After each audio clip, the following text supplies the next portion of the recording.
The Leslie Marshall Show, the only true democracy in talk radio, of, for, and by you, the people.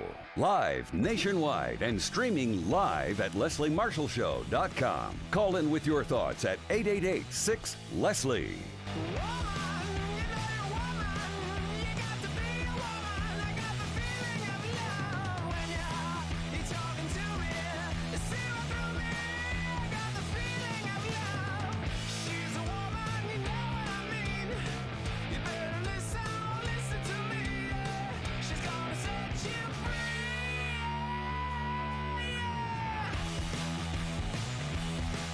Here to set you free. How you doing? I'm Leslie Marshall. Happy Tuesday and welcome back to the only true democracy in talk. First half in this hour, we're going to do two segments of Rip from the headlines, and then our guest on the second half of this hour. Stick around and don't miss it. Thank you for watching us. Thank you for listening to us wherever you watch, wherever you listen to the show. If you watch or listen live, or if you get it delayed later on, podcast, or you record it and listen or watch later, we appreciate you being a part of the Leslie Marshall Show land, audience, family. But let's kick it first off and check what is ripped from those headlines. If the debt crisis roiling Washington were eventually to send the United States crashing into a recession, America's economy wouldn't sink alone. I mean, the repercussions of a first ever default on the federal debt would quickly reverberate around the world. Orders for Chinese factories that sell electronics to we here in the United States, well, that could dry up. Swiss investors who own U.S. treasuries would suffer losses. Sri Lankan companies could no longer deploy dollars as an alternative to their own dodgy currency. Mark Zandi, chief economist at Moody's Analytics, says, quote, "No corner of the global economy will be spared if the U.S. government defaulted and the crisis weren't resolved quickly." Now, Zandi and two colleagues at Moody's have concluded that even if the debt limit were breached for no more than a week, the U.S. economy would weaken so much so fast as to wipe out roughly 1.5 million jobs. And that's not good for either party politically, Kevin McCarthy. And if a government default were to last much longer, well, into the summer, for example, the consequences far more dire. Zandi and his colleagues found in their analysis the U.S. economic growth would sink. 7.8 million American jobs would vanish. Boom. Borrowing rates would jump. The unemployment rate would soar from the current 3.4 to 8%. A stock market plunge would erase $10 trillion in household wealth. Now, there are some, even a corner of my mind, that thinks Republicans want this because they want anything to get power. They want anything to have control of the Senate and certainly control of that House, that seat, the White House, the Oval Office seat, the presidency. But at the same time, we know the rich write more checks to Republicans than Democrats. Republicans always have tax breaks for the rich, and this would screw the rich and the middle class and the poor. And they get votes from all of those, but they get checks from that upper echelon, the rich of the rich, right? Now, of course, it might not come to that. I'm going to bet it doesn't, unless Republicans are on a suicide mission. Because you're the party in power in the House, you are going to get blamed. Joe Biden isn't going to be blamed. The people that are already blaming Joe Biden aren't going to vote for him anyway. Now, the White House and House Republicans are seeking a breakthrough. They concluded a round of debt limit negotiations this past Sunday over the weekend. They have plans to resume more talks this week. Yesterday, they were supposed to talk again. Republicans threatened to let the government default on its debt by refusing to raise the statutory limit on what it can borrow. By the way, how many times did they raise the debt limit during the Trump years? So this is purely political. Let's call it what it is. And they said this unless President Joe Biden, the Democrats, accept sharp spending cuts and other concessions. So it does come down to who blinks, but we all get screwed. Even rich people get screwed if somebody doesn't start blinking. And by the way, clearly, again, Republicans are doing this. This is political, completely political, because they did raise the debt ceiling during the Trump era, and they're holding our government hostage to get what they want, much like a crying child at Target is stomping their feet until they get their toy. Now, feeding the anxiety is the fact that so much financial activity hinges on confidence that America is going to pay its financial obligations. This is a worldwide issue. Its debt, long viewed as an ultra-safe asset, is a foundation of global commerce, built on decades of trust in the United States. Now, a default could shatter $24 trillion market for Treasury debt. What? That could cause financial markets to freeze up and ignite an international crisis. This is what Eswar Prasad, professor of trade policy at Cornell University and senior fellow at the Brookings Institution, says. Cornell, fourth in the nation for academics. Quote, a debt default would be a cataclysmic event with an unpredictable but probably dramatic fallout on U.S. and global financial markets. Now, the threat emerged just as the world economy is contending with a huge amount of threats, from surging inflation and interest rates to the ongoing repercussions of Russia's invasion of Ukraine to the tightening grip of authoritarian regimes. And on top of all that, many countries have grown skeptical that we have outsized our role in global finance. And in the past, American political leaders really generally managed to step away from the brink, raise the debt limit before it was too late. Congress has raised, revised, or extended the borrowing cap 78 times since 1960. Most recently, 2021. Yet the problem has worsened. Partisan divisions in Congress have widened. The debt has grown over years after rising spending and deep cuts. And Treasury Secretary Janet Yellen warned the government could default as soon as June 1st if lawmakers don't raise or suspend the ceiling. And Maurice Obstfeld, a senior fellow at the Peterson Institute for International Economics and former chief economist at the International Monetary Fund, said, quote, if the trustworthiness of treasuries would become impaired for any reason, it would send shockwaves through the system and have immense consequences for global growth. Holy God, this thing is so long. I can't read this whole thing, Mark. Sorry. It's just so long. And very hard for me to cut and paste with my eyes while I'm broadcasting. So we got to cut these down. Anyway, given the perceived safety, government debts, treasury bills, bonds, and notes carry a weighting of zero in international bank regulations. Foreign governments and private investors hold nearly 7.6 trillion of the debt. That's roughly 31% of the treasury in financial markets. I don't know where to cut and paste here, so I'm going to cut to the chase. Even though we were the problem, we the United States, we basically, Clay Lowry said, still had a slate to qualify. He oversees research at the Institute of International Finance, a banking trade group. In other words, the dollar is king. So if the U.S. were to pierce the debt limit without resolving the dispute and the Treasury defaulted on its payments, Zandig suggests the dollar would once again rise, at least initially, because of the uncertainty and the fear. Global investors just wouldn't know where to go, he says, but where they always go when there's a crisis, and that's back to us. So I don't want to go to Vegas on this, but I think that they're going to do something. The debt ceiling drama is sure to heighten questions about the enormous financial power of the United States and the dollar. So Republicans are shooting themselves and America on a worldwide stage in the foot with their hostage holding of our nation and our nation's finances and debt, or not raising that ceiling. Let's rip another. Here's Maryland Senator Chris Van Hollen, a Democrat, outlining Republican carelessness and hypocrisy when it comes to the debt ceiling. I again want to emphasize a really important difference. It's not just both sides saying this or that. The Democrats, President Biden is not saying that if he doesn't get his way on how we reduce the deficit over a period of time, that he's going to blow up the economy. That's the difference. Speaker McCarthy and the MAGA Republicans are threatening to blow up the economy if we don't do things exactly their way. Republicans won't accept 1 penny in deficit reduction from closing tax loopholes. The farce of this whole thing is that under Donald Trump, we raised the debt ceiling 3 times. 40% of our national debt actually was accumulated during the 4 years of the Trump administration. And now they're not willing to talk about any revenue from very wealthy people as part of this effort.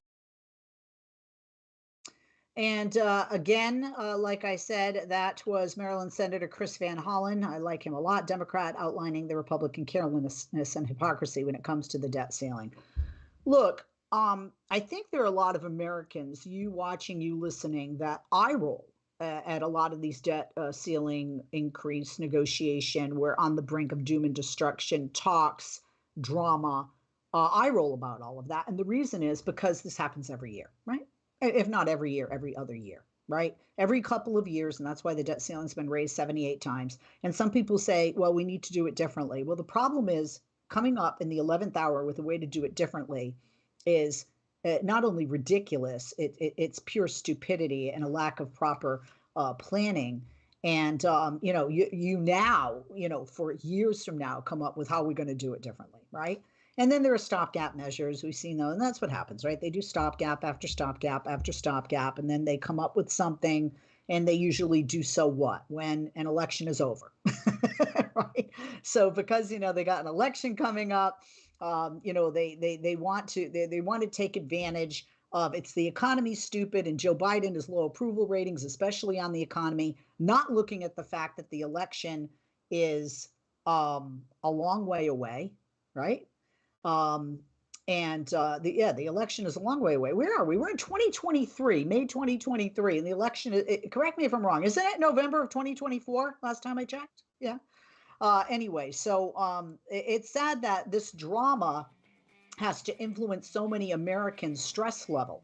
We just don't need that, right? I can speak to that. I have more stress right now than I care to.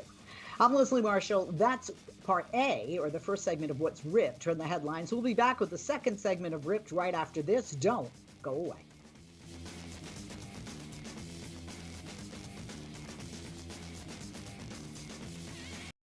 If you came across someone struggling with hunger, how would you recognize them? By their clothes, their age, the way they speak? Would you notice an 8-year-old girl who's not excited for summer break because she may not be having lunch again until September? Or a single father of 2 who works 3 part-time jobs and still can't put enough food on the table? Or maybe a mother who cleans offices at night, hoping to find meeting leftovers to take home to her hungry family. Or a war veteran who's having a hard time landing a job and getting back on his feet. I am the 1 in 8 Americans who struggle with hunger. People you pass by every day but never knew were hungry. I am hunger in America. Hunger can be hard to recognize. Learn why at IamHungerInAmerica.org. Brought to you by Feeding America, 200 Food Banks Strong, and the Ad Council. Mama, what does the chicken say? Chicken. Oh, okay. When the wolf? Oh, a wolf. Ooh! What about the tiny dog? Cat? Owl? Dolphin? What does the turkey say?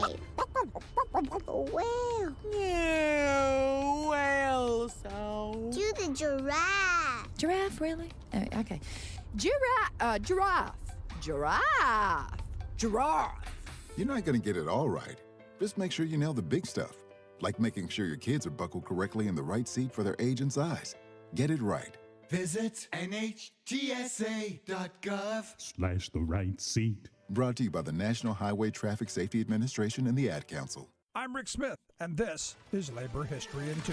On this day in labor history, the year was 1934. That was the day the Lucas County Sheriff ordered an attack on thousands of electric Autolite strikers and unemployed league supporters, touching off the 6-day Battle of Toledo. The Toledo Autolite strike was one of 3 historic strikes of 1934 that turned the tide favorably toward industrial organizing. The Autolite Company had granted a wage increase, but reneged on promises of a first contract that included seniority rights, a closed shop, and more. Workers walked off the job in mid-April. As the strike was about to collapse, unemployed league forces, organized by A.G. Musty's American Workers' Party, joined picket lines in support. When legal wrangling failed to subdue the strike, scabs and deputized specials were amassed. And on this day, the picket lines grew to as many as 10,000. Deputies began arresting strike leaders and attacking picketers with fire hoses, tear, and vomit gas. Historian Brian Palmer describes the scene this way. Angry workers laid siege to the factory.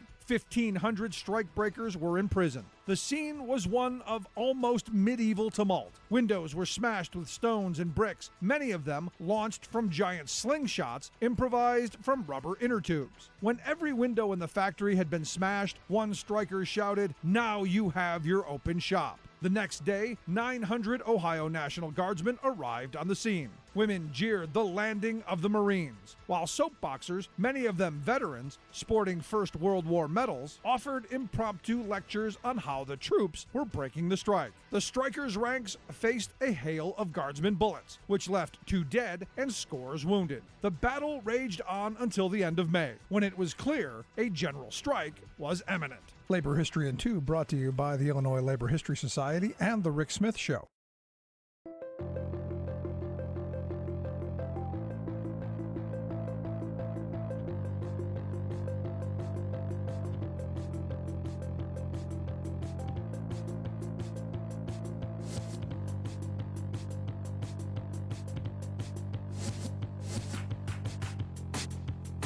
And we're back on Leslie Marshall. Welcome back. Part 2 of Ripping the Headlines in this second half of the first hour on the only true democracy in talk. Now, absent new, more ambitious climate policies, the world is headed for a magnitude of climate change that will put about 2 billion, with a B, people at risk of extreme heat by the end of the century. That's what a new study finds.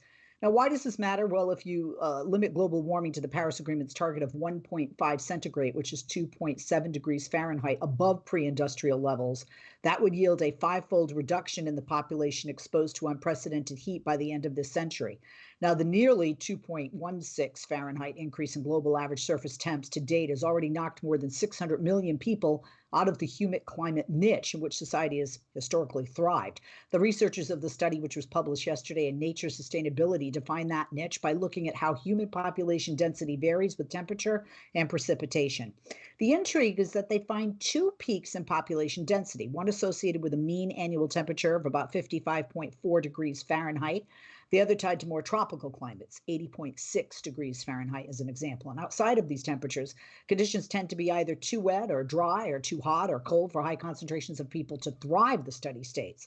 So here's what they're saying, quote, the human climate niche shows how human population density varies with average temperature and average precipitation. That is Tim Lenton. He is the study lead author, director of the University of Exeter's Global Systems Institute. Further, he says, quote, it thus shows the temperature and rainfall levels we flourish most at and how population density drops moving away from those peaks. So if you read between the lines on this, researchers sought to shed light on the current and projected human toll of climate change. Unprecedented heat exposure is defined as having a mean annual air temp of 84.2 degrees Fahrenheit. Scientists found that correlated with more frequent spikes to greater than 104 degrees Fahrenheit, and potentially lethal wet bulb temps of greater than 82.4 degrees Fahrenheit. Wet bulb temps incorporate humidity, and once they climb to about 95 degrees Fahrenheit, they can cause potentially fatal heat-related illness. They impede the human body's ability to cool itself through sweat. Of note, the study found that if countries only meet existing emissions reductions based on current policies of warming to reach by 4.8% Fahrenheit, the top 5 countries most vulnerable to unprecedented heat based on the number of people exposed would be India, Nigeria, Indonesia, the Philippines, and Pakistan. In other words, poorer nations. So rich people don't care about them. In this scenario, up to a third of humanity would be exposed to when you see like United States, EU in that list, then you're going to get more attention and you're going to see more checks written and more research.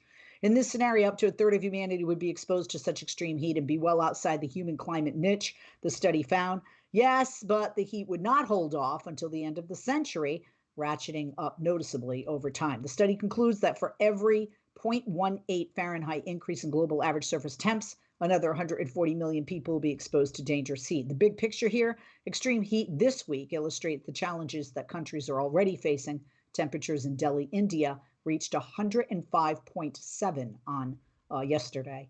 Heat waves already have toppled monthly and all-time records across swaths of Asia during April into May. Scientists have tied that in part to human-caused climate change. Other studies point to the dangers of temperatures hitting intolerable limits that challenges humans' physiological abilities to withstand those conditions and with increasing frequency. The bottom line, unless nations take more stringent actions to rein in global greenhouse gas emissions, extreme heat will only get more dangerous and prevalent. Let's rip another. State legislators around the country have passed more laws expanding gun access, and they have measures on gun control in the year since the Uvalde, Texas mass shooting. That shooting left 19 children and 2 teachers dead. And this information is according to an Axios analysis of data provided by the Giffords Center. By the numbers, more than 1,700 gun-related bills have been introduced in state legislatures since the Uvalde shooting. 93 of them were signed into law. Of those, 56% expanded access to firearms have benefited the firearms industry by allowing manufacturing in the state or protecting them from liability lawsuits. Arkansas passed 7 such laws. That's the most of any state. About 44% of the bills passed restrictive access to firearms or supported potential victims in gun-related cases. Washington, the state of Washington, passed 8 such laws. In 14 of 17 states, if we zoom in, they only enacted bills loosening gun restrictions. Republicans control both chambers of the legislature and the governor's office in 14 of those 17 states. And the other 3 of those 17, Kansas, Kentucky, and North Carolina, they have GOP-controlled legislatures, but Democratic governors. Zoom out for a sec. Axios review found that some bills aimed at protecting gun access that passed were so-called financial privacy bills. Those measures make it harder to track gun sales by barring merchants from using gun-specific codes and credit card billing. Other successful bills from highly rated NRA legislators prevented government entities from doing business with businesses that boycott the firearms industry. Other bills also made the state government funds divest of any ESG funds. So what they're saying, well, Rudy Espinoza Murray of Moms Demand Action here in California, they're a gun safety advocacy group. They told Axios about the trend of laws expanding gun access. And they said it's a mistake. It's costing lives. It's really that simple. We're not trying to restrict access for responsible gun owners. What we're really trying to do is ensure that guns don't end up in the wrong hands. Espinoza Murray said the toll on families of gun violence victims is hard when common sense gun proposals don't pass. And they said, but we tell them we just have to keep on going. The intrigue here is in a rare move. Republicans and Democrats did come together in New Mexico recently with a measure that made it a felony to purchase a firearm for someone who is prohibited from possessing one. Governor Michelle Lujan Grisham, a Democrat, signed that measure last month. And of note, the Giffords Law Center to Prevent Gun Violence, Gabby Giffords' place, released a report yesterday after spending time in Uvalde with the victims' families, trying to assess what was needed after the shooting. The group is recommending more safety laws, fighting structural racism, and reforming victims' compensation systems. The other side, well, the NRA, which has opposed most gun control measures, did not respond to a request for comment. Big surprise. Let's rip another. U.S. Surgeon General Vivek Murthy issued a warning today that social media poses a threat to kids' mental health, escalating calls for new safeguard aimed at minors. I don't mean to be rude, but did you really need a degree in rocket science to figure that out? I have 2 teenagers. I have no medical degree, and I'm sorry, but any moron knows that. Seriously, can you not figure that out? We need to have studies for this. Look at our kids. Look at the rate of teen suicide, anorexia, the bullying, the body shaming. The list goes on. So why does this matter? Well, the advisory adds to scrutiny over the effects of excessive use and harmful content, which has been blamed for consequences ranging from disrupting kids' sleep to promoting suicidal thoughts. And he told that he's calling on policymakers, platforms, and parents to create safe limits. He previously said he believes age 13 is too early for kids to join social media. Sadly, I think my kids have been on social media since around 13, definitely 14. The White House is concurrently releasing plans that include creating an interagency task force on kids' online safety, establishing best practices for teaching digital literacy and habits, and supporting efforts to stymie harassment and child abuse online. He said what kids are experiencing today on social media is unlike anything prior generations have had to contend with. And the American Psychological Association called on them last year to warn about the potential risks. Just terrible. We're watching federal lawmakers. They've been eyeing various responses. And at the state level, some people are doing stuff as well. I'm Leslie Marshall. That's what's working headlines. We're going to take a break with our guest right here, right after this. Don't go long.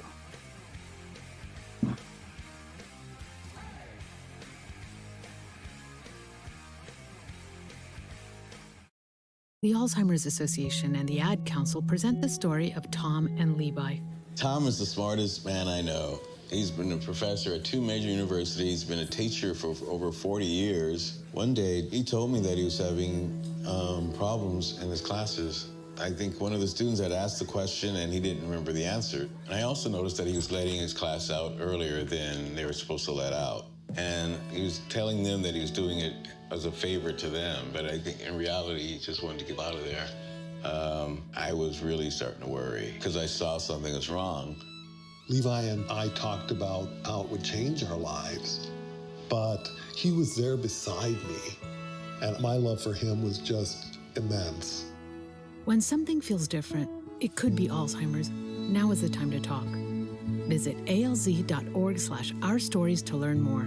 A message from the Alzheimer's Association and the Ad Council. What grows in the forest? Trees? Sure. Know what else grows in the forest? Our imagination, our sense of wonder, and our family bonds grow too. Because when we disconnect from this and connect with this, we reconnect with each other and build family memories we will carry with us forever. The forest is closer than you think. Find a forest near you and start exploring at discovertheforest.org. It's easy. Just put in your zip code to find family-friendly outdoor destinations near you. You'll also find guides to free activities, games, and amazing forest facts. Give the magic of the outdoors to your kids and reconnect with your family. Find a forest near you at discovertheforest.org. That's discovertheforest.org. Brought to you by the United States Forest Service and the Ad Council.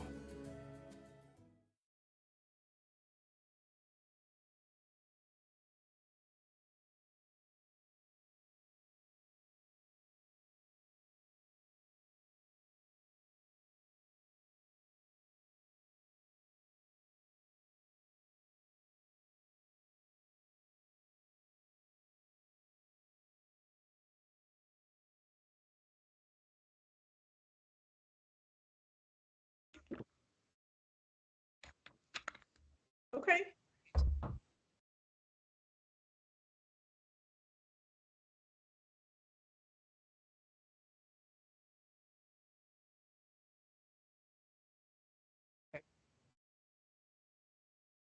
Okay. Wow. Nice bit of time. She just responded, so she received it.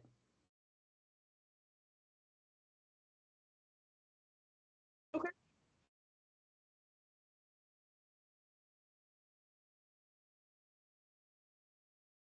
Great. Please give me that number and tell me. Confirmed for now.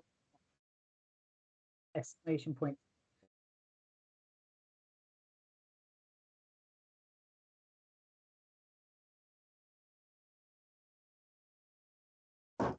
Thank you. Thank you. Thank you.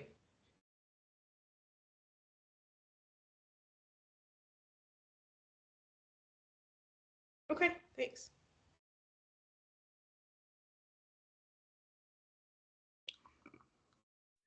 "911, what's your emergency?" America's healthcare system is broken and people are dying. Welcome to Code WAC, where we shine a light on America's callous healthcare system, how it hurts us, and what we can do about it.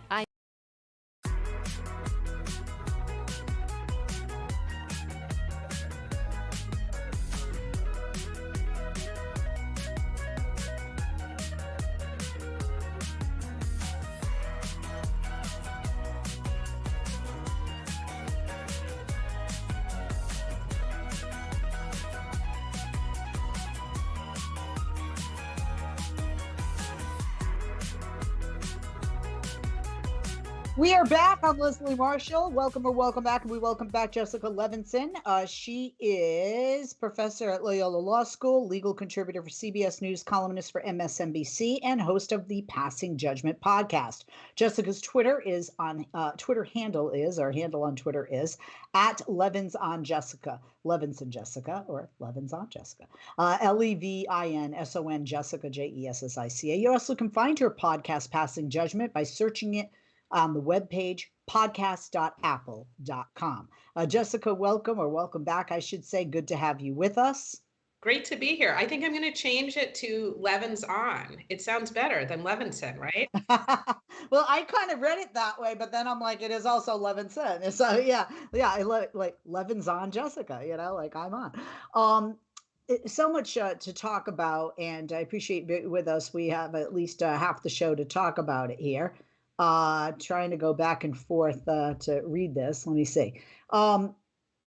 The writers group PEN America and the publisher Penguin Random House have sued a Florida school district, and they're suing over its removal of books about race and LGBTQ plus identity. Sorry, my migraine is still affecting my eyesight. The latest opposition to a policy central to Governor DeSantis' agenda as he prepares to run for president. These are going to be, I would imagine, there's going to be an escalation of these throughout the state, I would imagine, right? Because there are a lot of people. I'm a parent of 2 teens. My kids go to school. And there's a belief, I think, among many people, and it transcends political ideology, which is, you tell us that we, the parents, need to make decisions for ourselves, but you're not you're not letting us make those decisions. You're removing books that maybe some of us want our children to read. And it's just amazing, because I was looking yesterday at Florida, and even though they will do well on public school rankings, if you look between the weeds there, they're very low on learning, and they're very low on literacy. You know what I mean? So their schools may be good because their cafeteria has clean tables or something, but you know what I'm saying?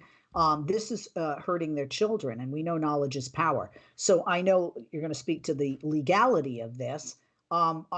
Is this a Pandora's box? In a sense, the governor has opened upon himself with the book banning love that he and his right-wing evangelicals seem to adore. I think so, if for no other reason than it's what we really worry about when it comes to the First Amendment and the freedom of speech, which is the government basically picking winners and losers. So, Right.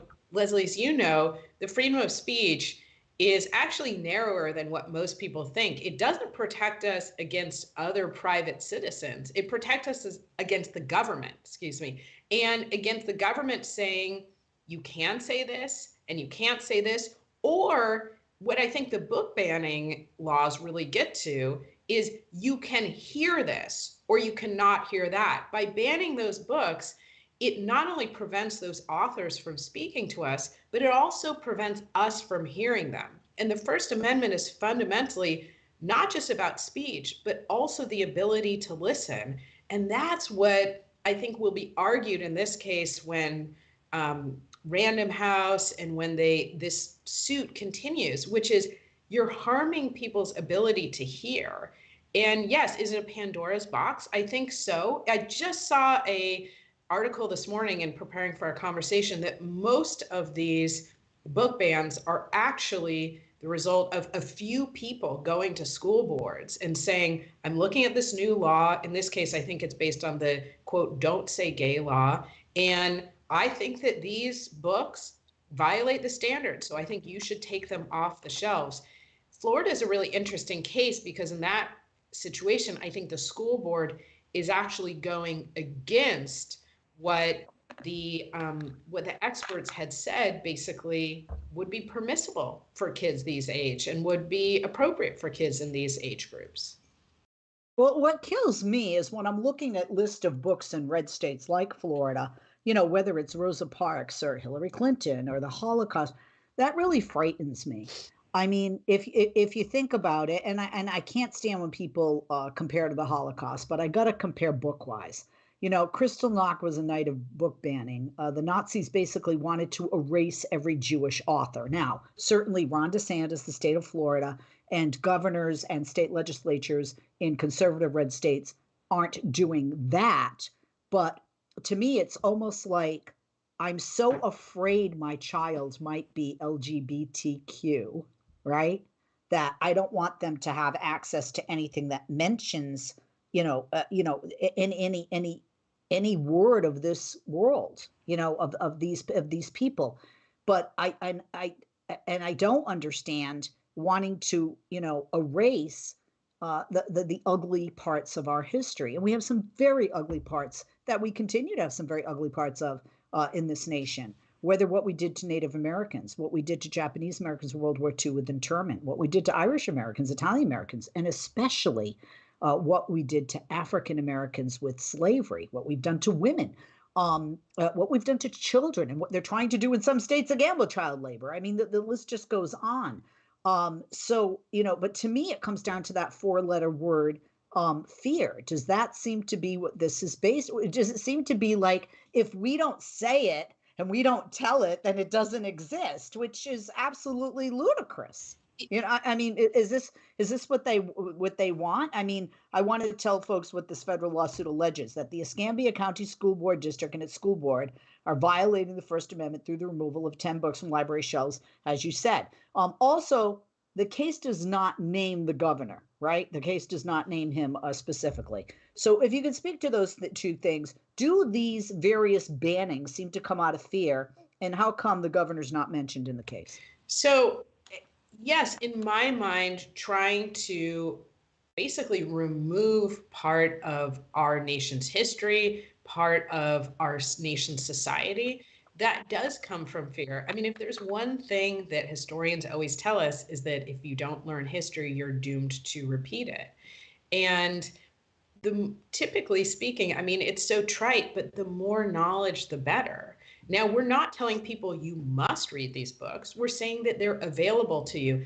Leslie, one thing you mentioned when you were talking about fear, and I was thinking about Florida, and I was thinking about another suit that I was just reading about this morning regarding Florida, which is a suit by, I believe it's a restaurant chain called Hamburger Mary's, and they're suing the state of Florida over their bill that says that minors can't go to drag performances. And in my view, it's the same kind of fear of, we can't expose children to different types of performances. We can't expose children to literature involving LGBTQ characters. We can't expose children to uncomfortable parts of our nation's history. And it does seem to me, one, in part fear, but I also think obviously it's a political strategy to try and create a big wedge cultural issue. I don't know what you think, but it strikes me that that's not really what a lot of people vote on. What people vote on is what's affecting my daily life, what's affecting my pocketbook. And if you think about Governor DeSantis's policies here, one of those policies has caused Disney basically not to move to Florida for one of their offices, to stay in California. That's going to have a real impact on people's pocketbooks. And job creation, more money coming to the state, more people that go to Disney, the more people that stay at hotels around Disney in Orlando and Kissimmee, Florida, and places like that. The other day on Facebook, something popped up, but I thought it was very valid. Bugs Bunny is dressed in drag. Victor Victoria, the movie with Julie Andrews. Mrs. Doubtfire, Robin Williams. There are and those are just a few examples. There are so many examples where people have Yentl, where people have dressed in drag, or people have dressed as another gender for the plot line, for the storyline. And people like, I grew up watching Bugs Bunny dressed in drag, and I'm not dressing in drag, or it didn't mess me up, or whatever they think. But it is actually very remarkable that the Republicans especially, seem to care so much about this, but they don't seem to care about children that are abused, children that are homeless, children that need health care, children that need to be adopted, children that need health after you force the mother to have that child. I mean, the list just goes on. We got to take a break. When we come back, we'll talk a little bit more about this. We have another subject to discuss with Jessica. Jessica Levinson is our guest, professor at Loyola Law School, legal contributor for CBS News. Congrats on that, by the way. I think that happened since last time we talked. Columnist for MSNBC. That's kind of weird. Contributor for CBS News, columnist for MSNBC. Usually it's all in the same family, right? And check out her Passing Judgment podcast. She's the host of. It's great. You can find it on podcast.apple.com. Search for it at that webpage, and follow her on Twitter at Levinson Jessica, Levinson, Jessica, Jessica. We'll be back with you right after this. There are a ton of social networking websites, but one stands apart for a very special reason. This one saves lives. It's MatchingDonors.com. MatchingDonors.com links organ donors with people in need of kidney and other transplants. Okay, great. Thanks. In the U.S., 19 people die each day waiting for an organ transplant, most of them for kidneys. If you've ever considered becoming a living organ donor, or if you have someone in need of an organ transplant, visit Okay, MatchingDonors.com. perfect. I will stay here, Home of the but I greatest will gift know of that. all, the gift of life. MatchingDonors.com. Whoa, a new digital music player. Thanks, Mom. Oh, I'm glad you like it, because I can't wait to toss the big stereo. And now that we got your dad that big HD TV he wanted, we can throw out our old TV too. Hold up. You can't just throw out electronics. Really? They need to be recycled or donated. And how would we do that? It's so easy, Mom. Today, recycling electronics is just as easy as buying them. GreenerGadgets.org has all the info. We just enter our zip code to find a certified recycling center nearby. There are thousands of them, and new ones are being added all the time.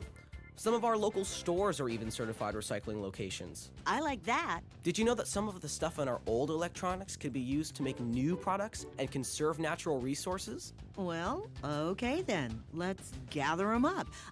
What was that website again? GreenerGadgets.org. We just enter our zip code and go. Most gasoline now contains 10% ethanol, and that's okay. Gas with higher than 10% ethanol is not okay for your mower, chainsaw, or generator. I'm Chris Kaiser, president of the Outdoor Power Equipment Institute. What you put in your car may no longer be safe for other engines. Look before you pump. 15, 30, or 85% ethanol is harmful and illegal to use in outdoor power equipment. A consumer can find out about which fuels are appropriate at lookbeforeyoupump.com. Look before you pump. Protect your equipment. Stick with E10 or less. 911, what's your emergency? America's healthcare system is broken, and people are dying. Welcome to Code WACK, where we shine a light on America's callous healthcare system, how it hurts us, and what we can do about it. I'm your host, Brenda Gazar.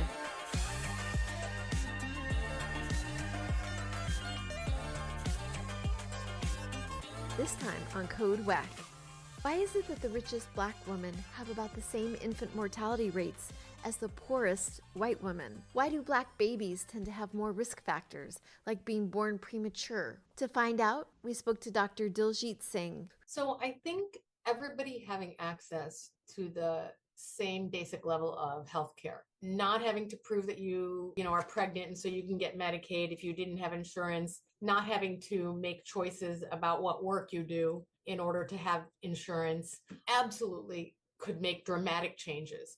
And there's a lot of well-spoken, well thought of policy advocates who say, universal health care could be the most pro-women, anti-racist policy we could move forward. And I 1000% agree that if you automatically had access to care and the care was the same for everybody, as we think about how do New Zealand and Sweden and Canada and Denmark and the UK and Germany have maternal mortality rates that are, 5 versus 50 for Black women, right? How do they do that? Well, everybody gets health care and most people get care within the same system. Get the full Code WACK story on progressivevoices.com and on the PV app. Catch all our episodes by subscribing to Code WACK wherever you find your podcasts. This podcast is powered by Heal California, a nonprofit that uplifts the voices of those fighting for healthcare reform around the country. Until next time, stay healthy.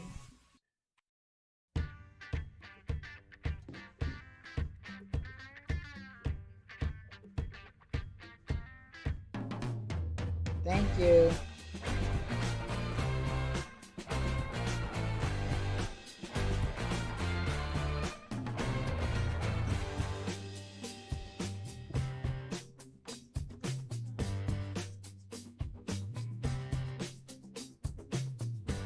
And we're back. I'm Leslie Marshall. Our guest is Jessica Levinson, professor at Loyola Law School, legal contributor for CBS News, columnist for MSNBC, and host of the Passing Judgment podcast. You can follow her on Twitter at Levinson Jessica, LevinsonJessica. And you can find her podcast, Passing Judgment, by searching on the podcast.apple.com webpage. Jessica, thank you for holding. Welcome back. Before we get to our next subject, when we're talking about the writers group PEN America and the publisher Penguin Random House suing Florida and specifically a school district with the First Amendment, as their shield, if you will. And a couple of things from your perspective, as a legal professional with your legal expertise, how likely is this to be successful? And if it is, are we going to see many suits follow and not just in the state of Florida? I think there is a real there in this suit, in part because it's pretty clear which types of books are being targeted. So let's be clear that school districts can create some community norms, and you certainly do not have to, and in fact shouldn't, stock every book that is available. The question here isn't, are these books obscene? The question in my mind is, are you targeting books because they involve characters who are racial minorities? Are you targeting books because they involve characters that are have LGBTQ status? And that, to me, is what pushes this over the edge. Now, will we see other similar suits? Yes, I think it depends, of course, on what happens in this case. And in this case, again, what I think is particularly helpful for those challenging the book bans is that the school district seems to be going against the advice of the experts who are saying, no, these books are age appropriate. These books are actually within our community standards. And so this could be one of the First Amendment fights that we continue to have. And again, it'll be the drag performances. There's another First Amendment suit right now that was just filed, I think last night or this morning, that involves TikTok suing Montana for trying to ban that app. So there's a lot of First Amendment activity right now. Also 14th Amendment activity in this, right? Because the suit also argues that the school officials violated the Equal Protection Clause of the 14th Amendment. Can you speak to that? Not everybody knows the Constitution, front and backward, upside down, and, all around. Absolutely. So part of the Constitution, a lot of people know there's this thing called equal protection. There's an equal protection clause in the 14th Amendment. It applies to the federal government, to states, to localities. And it says that you have to treat similarly situated people in the same way. So the government can discriminate, but it can't discriminate if people are similarly situated. And when we get really concerned about discrimination is when you discriminate on the basis of race, of national origin, of membership in a language minority. And to get back to our case here, what we're really worried about is that, again, government targeting of certain books because there are racial minorities who are characters in the book, or people of LGBTQ status. So it looks like you're targeting certain classifications essentially for different treatment. That's at its most basic level what we're worried about here. And it's absolutely ridiculous because at a certain age, these kids, to me, have access with their phones or their tablets or their laptops to things that are far more dangerous, if that's what they think this is, than these books, because they have visual, right? They have video. Right. I mean, it is kind of this weird Alice in Wonderland where we're pretending that the only place that kids have access to information is in a school library. And of course, as you point out, that's far from the case. Definitely. I had touched upon a little foreshadowing of what we were going to talk about, youth labor. And, this makes my skin crawl. I mean, there was a time when children didn't go to school and they were working in factories and they were working in horrifically inhumane conditions until unions changed that. And there is a youth labor law in the state of Iowa.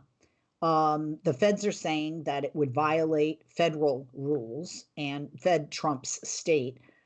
Let's talk about this. This is, for people that aren't aware of this, they are allowing in the state of Iowa children to work in certain jobs at certain ages, certain hours. And some of those hours are late at night, right? After regular business hours.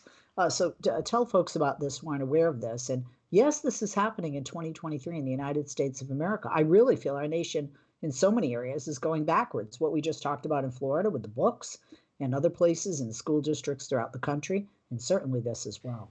I was really kind of startled when you contacted me and we were talking about what we were going to talk about, because in part, I used to teach, or last night was my first class for constitutional law. And one of the things I teach is exactly what you said. When there's a conflict between a federal law and a state law, federal law trumps.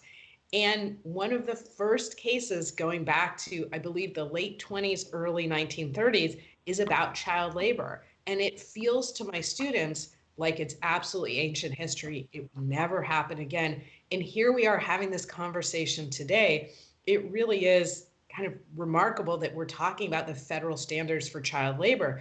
But I know you're having me on to, give the legal perspective here. And the legal perspective is, if you have a valid federal law, which you do, the federal law very validly sets the standards, says states, you basically can't go beyond this, meaning you can't make conditions worse for children when it comes to being participants in the labor market.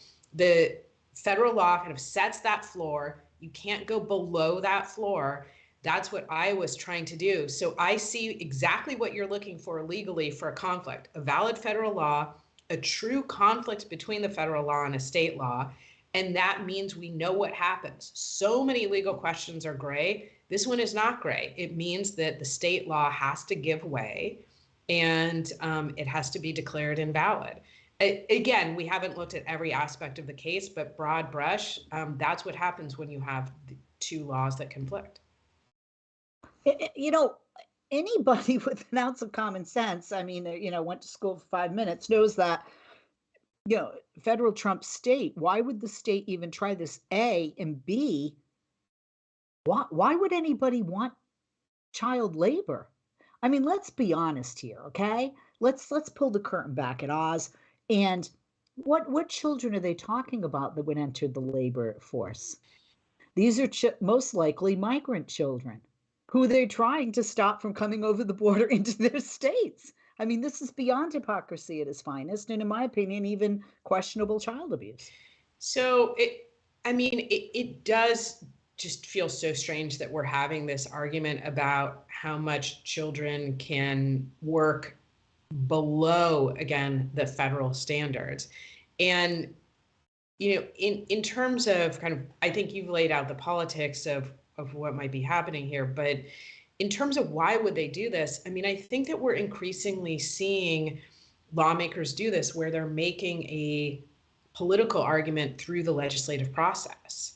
And we have seen for decades now, we have seen that there are certain constituents who say, basically, government, get into my business for some areas, but get out of my business when it comes to anything economic. And that includes this thing called the freedom to contract and the ability to send your children out to work, sometimes for long hours, sometimes in situations where we think that that is not safe. And the federal government, as a policy matter, has said, we think this is not safe. It transgresses our society's norms.